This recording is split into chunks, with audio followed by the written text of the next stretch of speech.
মুরগির পা কত নাই অবহেলা, অনেকে ফেলে দেয়। এই পা যদি সুন্দর করে রান্না করা হয় খেতে কিন্তু মন্দ লাগে না, ভালোই লাগে।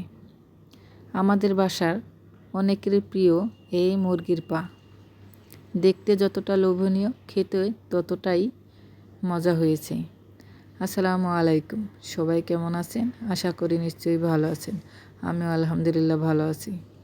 এই যে মুরগির পা গতকাল আনা হয়েছিল, আর আগের কিছু মুরগির পা ছিল অল্প, তো সেই মুরগির পা সুন্দর করে আজকে বেছে নিয়েছি। গরম পানি দিয়ে বারবার ধুয়ে পরিষ্কার করে নিয়ে এখন আসলাম রান্না করতে। তো চুলার উপরেই বসিয়ে দিয়েছি কড়াইয়ের মধ্যে দিয়ে দিলাম তেল, কাঁচা মরিচ, কাঁচা পেঁয়াজ ভালো করে ভেজে নিয়েছি। আমি পেঁয়াজটা একদম বেরেস্তা বানিয়ে নিলাম, কারণ বেরেস্তা করে যে জিনিসই রান্না করেন, যে কোনো তরকারি, ওই তরকারিটা খেতে কিন্তু অনেক মজা লাগে।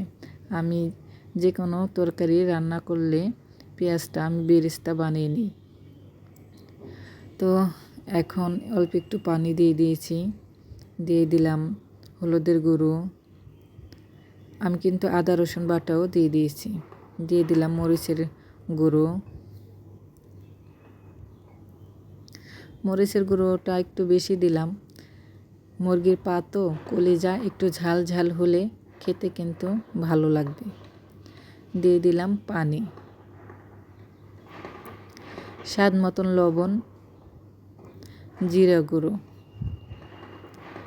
তেজপাতা, দারচিনি, এলাচ, লবঙ্গ, গোলমরিচ দিয়ে ভালো করে কষিয়ে নিব। কষানটা কিন্তু ভালো করেই কষাতে হবে। তো আমার কষানো শেষ, দিয়ে দিলাম মুরগির পাগুলো একদম চকচক করছে। আমি গরম পানি দিয়ে বারবার ধুয়ে নিয়েছি, আর উপরের খোসা তো ফেলে দিয়েছি। পায়ের কিন্তু উপরের চামড়া ওঠে, সেই চামড়াটাও আমি সুন্দর করে বেছে নিয়েছি। তারপর গরম পানি দিয়ে বারবার ধুয়ে নিয়ে এখন রান্না করতে বসিয়ে দিয়েছি। এই যে আমার কষানো হয়ে গেছে। এখন একটু গরম পানি দিয়ে দিব, ঠান্ডা পানি দিব না। ঠান্ডা পানি দিলে পাটা শক্ত হয়ে যাবে।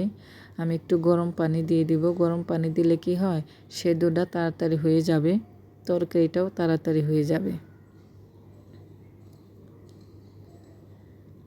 আমার ভিডিওটি যে যেখান থেকে দেখতেছেন কাছে ও দূরে, তাদের অসংখ্য ধন্যবাদ। ভিডিও দেখার সময় একটা লাইক, কমেন্ট করবেন। আমার ফেসবুক পেজটা সবাই ফলো দিবেন, আর ইউটিউব চ্যানেলটা যারা দেখতেছেন আমার ইউটিউব চ্যানেলটা সবাই সাবস্ক্রাইব করবেন। আপনাদের সুন্দর মতামত কমেন্টে জানাবেন। এই যে আমার রান্না শেষ, দেখতে অসাধারণ হয়েছে, খেতেও কিন্তু মাশাআল্লাহ আলহামদুলিল্লাহ অনেক ভালো হয়েছে। আজকে এই পর্যন্তই। আল্লাহ হাফেজ।